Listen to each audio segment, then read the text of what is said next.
Yo, peace was good. Welcome to another show in my CD collection. This is point 118, different location. I'm actually in my living room, so it's just because in my room I still got shutters in my windows, so like I don't really have like good lighting there. So I might just have to invest in like those desktop lights. You know what I'm trying to say. But this is part 118. It's been a while since I did a CD collection. I think it's been about a month since I did one, but you know what? Let's get right to it. First album I want to show you guys is Above the Law with Black Mafia Life. This was released in 1993. A lot of people think this came out in 92. It was supposed to come out in 92, but it didn't come out. It got pushed back, and it actually came out, I think, February of that year. And great album. Love this album. It's actually my second favorite album from Above the Law. My first favorite is Uncle Man's Curse. That is a classic album. I love that album. That album usually goes for a lot of money. It's actually the most expensive. I think it's the most expensive in their discography, because I remember at one point, Tommy revealed the joint that came out in 96, which I need to get my hands on, was more expensive. But yeah, but needless to say, great album. You got songs like Never Missing a Beat, Call It What You Want, Harder You Are, the doper you feel. Game Recognized Game, which Easy, pretty dope shit. Pimp Clinic, fucking dope. Process Elimination, dope shit. G's and Macaronis, Me vs. My Ego, classic West Coast hip hop right here, man. Recipes of KMC, man, of Above the Law, man. But yeah, this is a classic G-Funk album. It was released in 1993. This is out of print, but if you shop around, you know, you can find it for a decent price. You know what I mean? Like, cause sometimes with this album, the prices fluctuate. So you just gotta check religiously whether you go with Discogs or eBay or Amazon. You just gotta check. But yeah, dope album right here. This is Black Mafia Life by Above the Law, released in 1993. Dope shit. Next album is an album I already have, but I lost the case, because when I moved to New York, I lost a lot of the cases, and at the time I wasn't too crazy about having a case. I was always put my CDs in CD booklets, but I kind of stopped doing that, you know, just because, you know, I'm OCD when it comes to CDs, so I had to get it. And it is Black Moon with Enter the Stage. It's released in 1993. Classic album right here. This is the prime. When I think of Brooklyn, especially old Brooklyn, this is one of the albums that come to mind, man. Niggas in Carhartt jackets, Timbs, Champion hoodies, and all that. You know what I mean? And, you know, beef and broccoli joints. You know what I mean? The vest, like the hunting vest and shit, with the pockets and all that. Yeah, this definitely comes to mind, man. You got known for singles like, you know, Who Got the Prize was like their first single.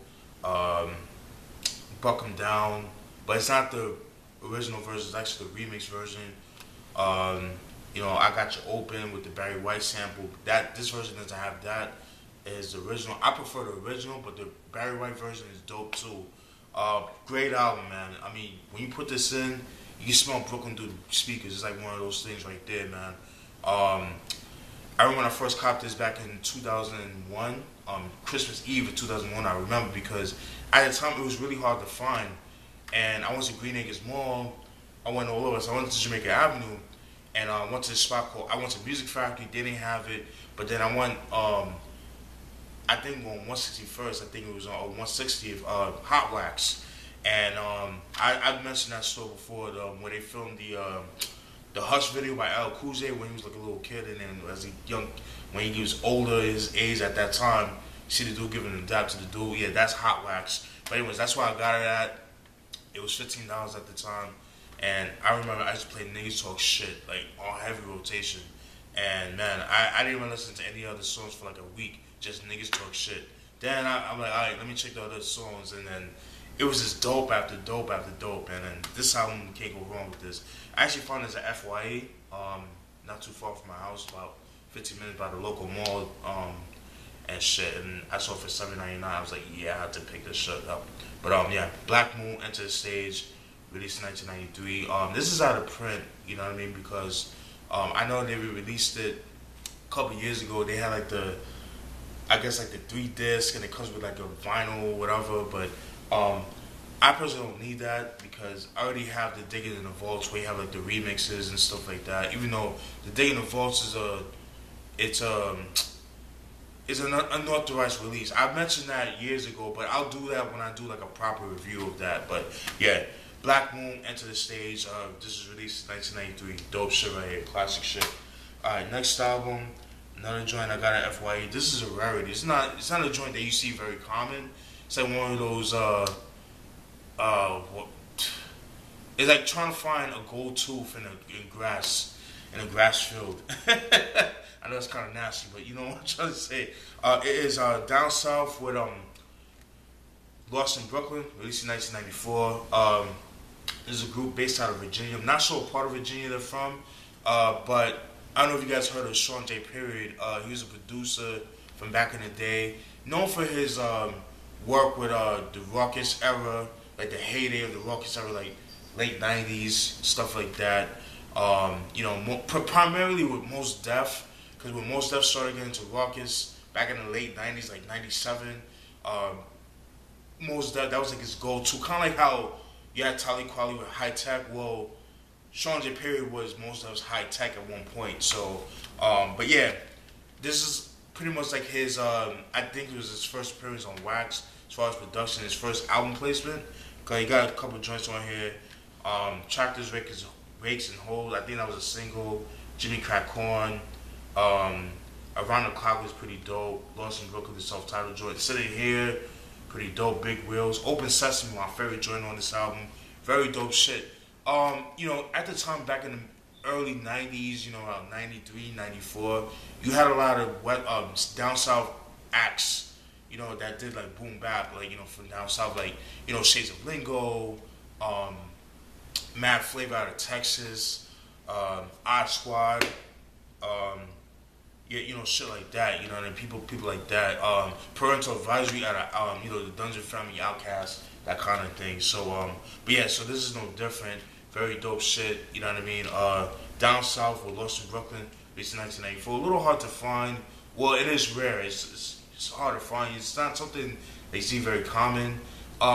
This usually goes for like about $15 in that area, in the mid-teens. But, you know, I would scoop it up because it's not something you see every day. It's pretty good, you know. It's not like the most amazing shit, but dope beats, dope lyrics, you know what I mean? Just dope shit, you know what I mean? But Down South, Lost in Brooklyn, released in 1994. Alright, next album. It's an album I already have, but again, one of those things that, you know, I have the CD and the booklet, but I don't have the case. I lost the case and stuff. It is Redman with Dare Iz A Darkside.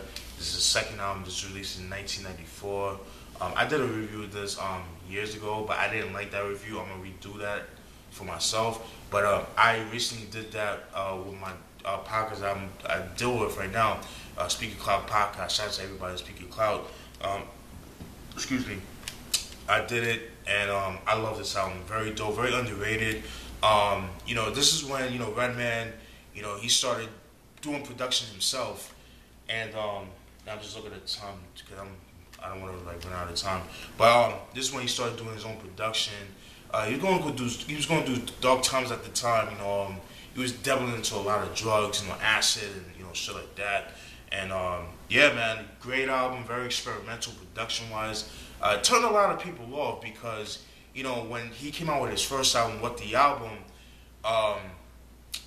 he came, you know, that was like, you know, he was under, you know, Eric Sherman's tutelage, you know, even to this day he is, but even though he's his own man and shit, but you know, the first album had that more EPMD sound, you know what I mean, with Redman's twist, you know what I mean, more hardcore, more edgier, you know what I mean, that kind of thing. Think, you know, Business as Usual and, you know, Business Never Personal, but with Redman's twist, and then you pretty much have the first album, but with this album, like, he really went dark. It is like really dark. Known for singles like Can't Wait. That was like that song Can't Wait, the main single of the album, is what prompted me to get this album, but I was gonna get it anyways. But man, you got basically, you love that joint, too damn short in my opinion. Bop Ya Headz to this, Journey Through the Dark Side, Million One Buddha Spots, We Run New York with Hurricane G, who I can't stand her fucking voice, but you know, she does justice when she does, but yeah. Rerun New York, Superman Lover 2. My favorite installment of the series, my personal opinion, the best one is on this album. And yeah, man, Tonight's the Night remix. Cosmic Slot, fucking dope. Love that joint. Yeah, dope album, man. And like I said, what I like about it is the fact that Redman started doing his own production. He did half of the production. Rockwilder did a couple, like, you know, co-produced, like, production with Redman, and Eric Smith did half the album too. But yeah, very, very dope album. I love this shit. It's underrated. And I got the OG pressing with the red jewel case, because there's other ones that doesn't have the red jewel case. It's just like a regular, you just have the red cover. But I have to get, if you want to own this album, this is the one you want to own, man, with the red case, man. Very dope. Dare Iz A Darkside by Redman, released in 1994. Dope shit. And it's cheap too, because you can get it online for dirt cheap. So if you find it in the wild, you definitely get it. If you find it, you know. Alright, next album was another FYE purchase. Before, I never used to like listen to music from her, but you know, recently, in recent years, I've been like, you know, appreciative of, you know, down south hip hop from the 90s and stuff. But this is Trina with the Baddest Bitch. This was released in 2000.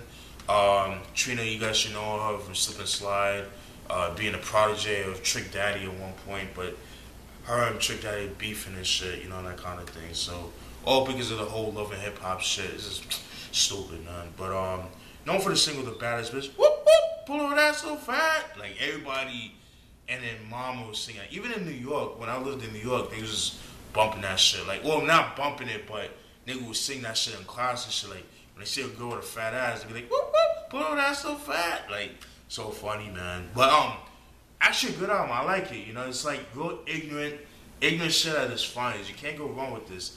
You know, obviously she was influenced by Lil' Kim and Foxy Brown. And, you know, the album that comes to mind for me is Foxy Brown's second album, China Doll. But that album sucked, because I remember that album was being promoted like it was the next best thing. Came out, it was trash. Straight hot trash, man. And I think this is a better album than China Doll. Although obviously Foxy Brown is a better lyricist than Trina, but this has better beats in my opinion, man. Dope shit. The Baddest Bitch, The Big Lick, Ain't Shit, Off the Chain with it with Trick Daddy, Ball With Me, Watch Your Back, Off Glass. Yeah, this whole album was pretty dope, man. If you don't like down south shit, you wouldn't like this. You like that ignorant shit, you might not like it. You know, it's definitely reminiscent of like, you know, No Limit type shit, you know, especially around that time. So if you like that kind of stuff, like Cash Money, No Limit kind of stuff, then you'll definitely enjoy this. But yeah, this is Trina with the Baddest Bitch, released in 2000, dope shit. And last of the FYE batch, it's an album I should have gotten years ago, but I didn't pick it up. Is The Game with the documentary, released in 2005. Dope album. It's a classic album. You know, just the impact that it had in the game, literally, right? No pun intended, but in the hip hop game, was big, because at that time, you know, West Coast wasn't really as popular at the time, because, you know, down south was reigning supreme, you know, because you had cats like, you know, the whole Little John and, you know, that whole Steez, and, you know, I wasn't feeling that shit when that shit came out. To this day, I don't even care for that. But and then in the West Coast, you had the whole hyphy movement. Not sure it came out around that time, but it was like little sprinkles of it came out. You know what I mean? But I know I could have been wrong about that. Maybe hyphy came out later on, but I remember hyphy being popular around that time.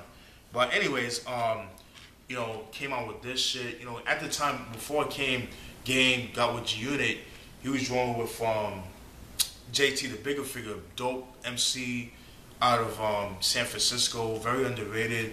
You know, Game was under his tutelage, and you know, learned the game from him and stuff like that. You know, JT, the Bigger Figure, he to me was like the West Coast version of Master P, just how he moved and stuff like that on the independent level. And I feel like he doesn't get the just due that he deserves. And in fact, I think he learned his shit from Master P, because, you know, Master P, the whole Oakland, you know, that whole Bay Area, you know, relationship, you know what I mean? But anyways, getting back to this, you know, signed with G-Unit, you know, and the rest is history. You know, got joints like Dreams, love that joint. Kanye West, back when he was Kanye with the beats, fucking dope shit. Hate it or love it, not crazy, but it's cool, but I'm not crazy about it. West Side Story, fucking dope. Higher, fucking dope. How we do, everybody knows that song. I'm not crazy about that, I'm so tired of that. Don't Need Your Love, produced by Havoc, that shit's fucking dope. Trust for Thugs, fucking dope. Put You on the Game, fucking dope. Start from Scratch, Running, documentary self-titled track, Running. My favorite joint, No More Fun and Games. Oh my god, him and Just Blaze together, it's just so dope, man. The whole album is dope. Highly recommend it. To me, is what resurrected the West Coast, in my personal opinion, because again, like I said, West Coast was like under limbo, you know. But in the underground, it was dope. But in the commercial kind of side of things, not so much. But documentary by Game, released in 2005. I'm running out of time. Gotta speed it up. Next album, these next three, including this one, I bought it from a website called Gentleman's Release Records. It's a record label based out of Australia, and they specialize, or they're one of many record labels that, you know, releases like shelved albums and stuff like that. So this is no different. This album would be Trends of Culture, When Trendmen Come. It's released in 2019, this year. This is an album that was supposed to be released in 1995 originally, but it got pushed, it got shelved because the record label they were under at the time, I think it was Pendulum Records, I want to say. I could be wrong about that. Obviously got folded, and you know, got shelved and stuff like that. They had a single at that time in '95 called "Make a Move," produced by Easy Mo B, and which is included in this album. Very dope album, dope follow of the first album Trends that came out in 1993, which I did show a while back. But very dope album. You know what I mean? Got joints like "Make a Move," it's self-titled this single, "What I'm Feeling," "Always Forever," "Lavish Lifestyle," dope shit right there. "Who Got My Back" remix featuring Method Man and Tretch, On and On, not to confuse with the one on the first album, Swingin' Man, Other Man, Loving Man, New Habit. I mean, the whole album is dope. And it comes with 3 demos, Gunshot, MPF, The Game, Real MC. Very dope shit right here, man. Dope shit. You guys like mid-90s hip-hop, Look No Further, dope shit. When Trendmen Come, released in 2019, it was originally supposed to be released in 1995.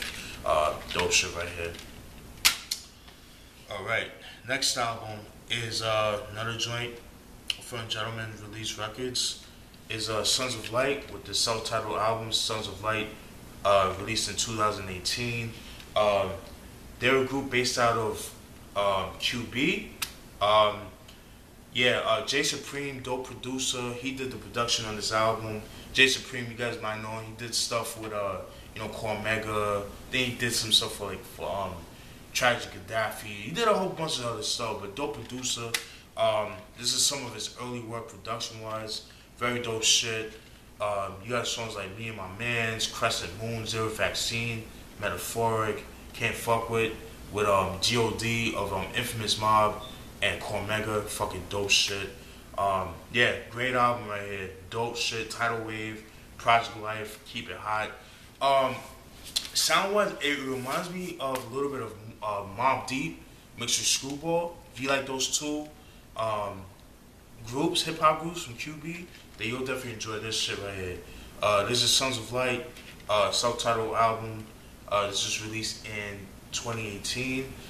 This was recorded between 1995 and 1997. So if you guys like that mid to late 90s underground New York East Coast hip hop, then you'll definitely enjoy this shit. Dope shit right here. And last but not least of the batch is from the Gentleman's Relief is Stezo with Bop Ya Headz, 1990, 1997. This also came out in 2018. Self-explanatory, songs that he recorded between 1990 and 1997. The first 3 songs were recorded in 1990, and the rest were released between 1994 and 1997. So pretty much, it's pretty much a collection of 12 inches that he released between 1994 and 1997. Dope shit right here, dope stuff. Bop Ya Headz, which was like a single of the album, was a single. There's a video for it, very dope shit. Shining Star, fucking dope shit. Bonus, I love that. It has like a DITC showbiz kind of feel to it, dope shit. Tension Off Your Chest, dope shit. Times to Blow Your Mind, fucking dope. And then it comes with the instrumental of some of the songs, dope shit. Stezo, he's from New Haven, Connecticut, known for his affiliation with EPMD at one point. I think he was like with the backup dancers. He came out with his first album, Crazy Noise, back in '89. So now I need to get my hands on, but I don't have. I need to get it one day. But yeah, Stezo with Bop Ya Headz, released in 2018, dope shit. I'm running out of time, so next album, I'm gonna go to QB. Prodigy with H.N.I.C, released in 2000. It's another album I already have, but lost the case, but I had to get it again. So glad I got it because when Prodigy died, you know, all his stuff just, you know, skyrocketed. You know what I mean? Just normal shit, unfortunately, which kind of sucks. Dope shit is a classic album. Love it. It's highly anticipated. You know, known for singles like Keep It Thorough, YBE, Young Black Entrepreneurs with BG. Hold Your Head Up, BG, need to come out. You got songs like Genesis, fucking dope. What You Rap, whew, love with Nori. Those when Nori was actually dope. Keep It Thorough, fucking dope. Can't Complain. Oh, love that. Him and Twin and Chinky. Oh my god, I love that. Infamous Minded, love that shit. Big Noid. With Big Noid. Wanna Be Thugs, love that. That sounds like some shit that would have been on like Burner Music. And Infamous Minded as well. 3 with Cormega, classic song right there. Dealt with the Bullshit, love that. Charles of Love, Veterans Memorial, YBE, Gunplay, You Can Never Feel My Pain, love that joint. He tells about his battle with sickle cell anemia, man. But yeah, rest in peace to H.N.I.C. To Prodigy, miss you, still now with his death, man. This is a big loss for hip hop, and niggas is not representing him well. I mean, Griselda, y'all holding down the torch, so I respect them. But everybody else in the hip hop community, fuck y'all, man. Y'all should rep this nigga like y'all do with Pac and Biggie. That's just my personal opinion. But Prodigy, Mobb Deep, H.N.I.C. released in 2000. Next album is H.N.I.C. Part 2 by Prodigy. It's released in 2008. Released 8 years after H.N.I.C. This is a great album, dope follow-up in my personal opinion. A lot more darker than H.N.I.C. Love this album. You know, at the time he was going through that weapons charge, and you know, he did his bid. So with this album, he recorded all the videos for all the songs.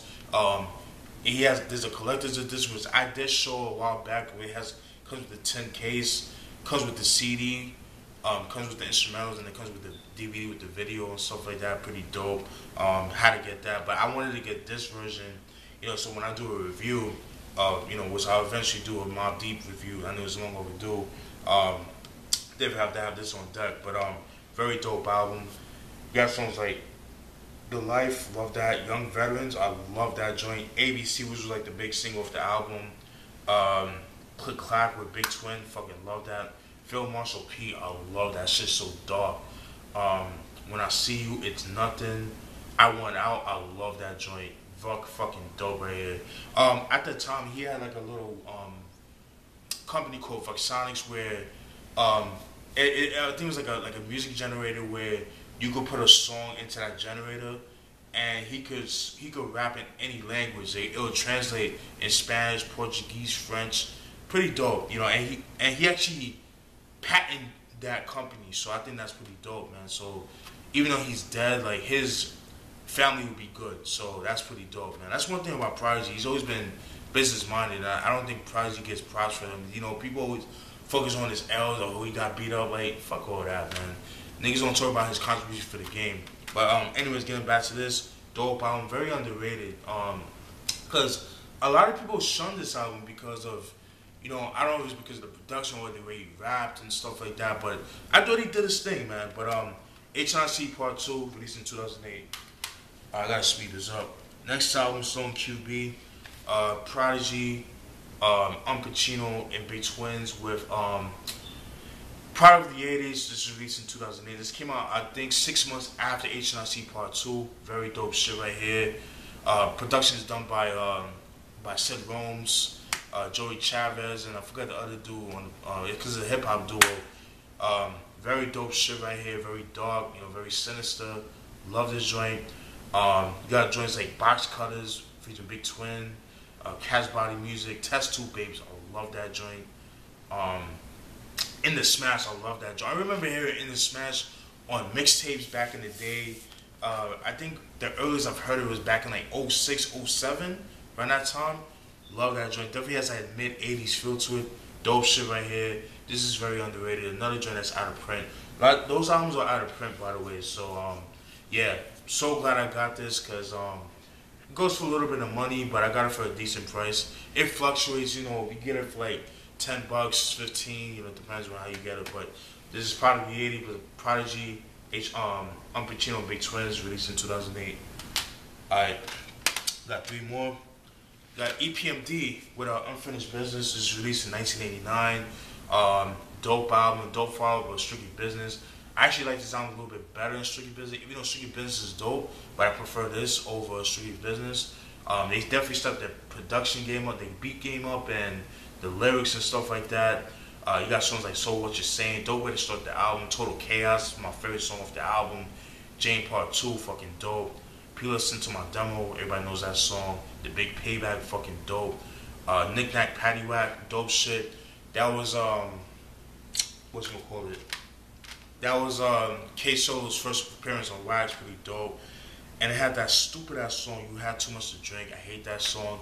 At the time, hip hop acts were forced to do hip house music, and that was like one of the things. But yeah, EPMD, Unfinished Business. I'm so glad I got it because this album is long out of print. It's like the most expensive one in the discography. I pretty much have all the albums except for We Mean Business. They came out in 08, so I need to get that. Not crazy about that album, but definitely need to get it. But EPMD with Unfinished Business released in 1989. Alright, let's speed this up.